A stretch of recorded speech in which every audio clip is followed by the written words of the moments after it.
Good morning. একটা নতুন দিনের গল্প নিয়ে চলে এসেছি। আজ সানডে, সকালের প্রি ব্রেকফাস্ট কমপ্লিট করে বেরিয়ে পড়েছিলাম জিম বা যোগাতে না, সারা সপ্তাহের বাজার করার জন্য। এখান থেকে টোটো ধরে ওখানে, আর ওখান থেকে রিক্সা ধরে তারপর বাড়িতে। মোটামুটি সারা সপ্তাহে যা লাগবে মোটামুটি গুছিয়ে বাড়িতে ফিরি। সকালের ব্রেকফাস্ট মা দিয়ে দেয়।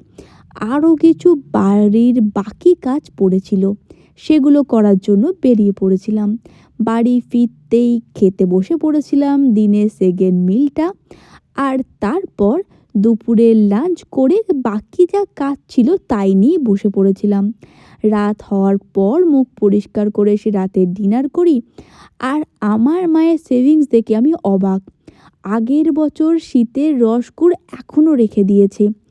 আজ কাজের এত প্রেশার ছিল, এই সপ্তাহটা এত খারাপ গেছে, মুখের অবস্থা দেখেই বোঝা যাচ্ছে।